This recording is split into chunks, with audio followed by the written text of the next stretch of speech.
নমস্কার বন্ধুরা, আমি বানর বাবু আর আপনারা দেখছেন বানর নিউজ। আজকের সবচেয়ে বড় খবর হলো পশ্চিমবঙ্গের বহুল আলোচিত শিক্ষক নিয়োগ দুর্নীতি মামলা নিয়ে আবারও কেন্দ্রীয় সংস্থার অভিযান। আজ সকালে হাওড়ার টিএমসি বিধায়ক জীবনকৃষ্ণ সাহার বাড়িতে হানা দিয়েছে ইডি।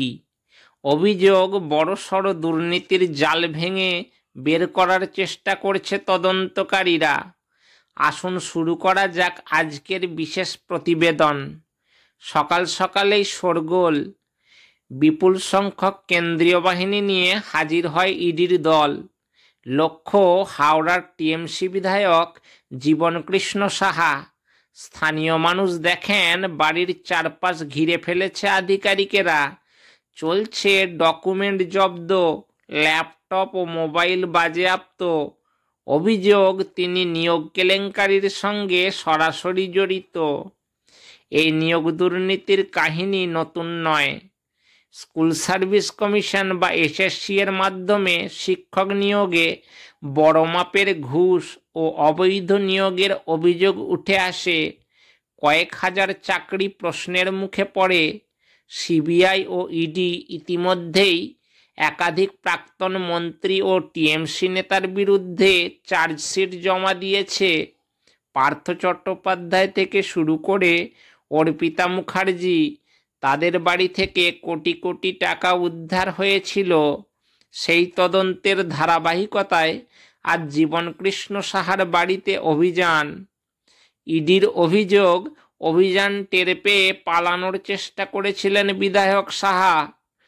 তবে শেষ পর্যন্ত কেন্দ্রীয় বাহিনীর ঘেরাটোপে তিনি ধরা পড়েন।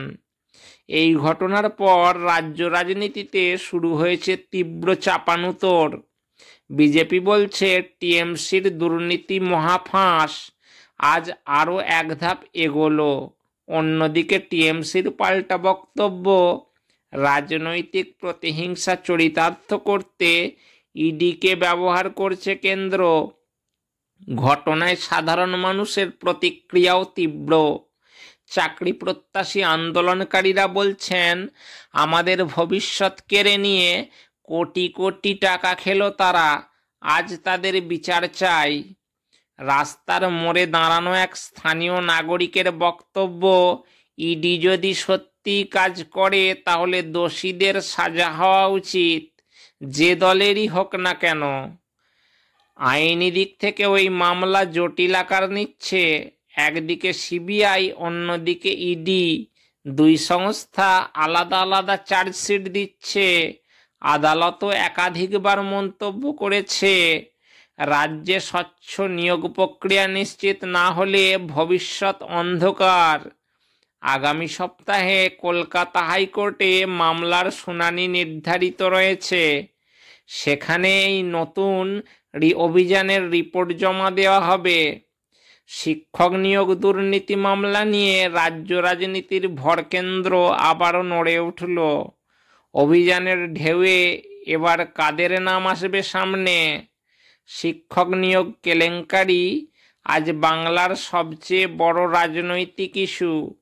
আমরা নজর রাখছি। আপনারা বানর নিউজের সাথে থাকুন। পরবর্তী আপডেটে আপনাদের জানাবো আরও খবর। আজ এই পর্যন্তই। আমি তাহলে আসি। Tata, bye bye.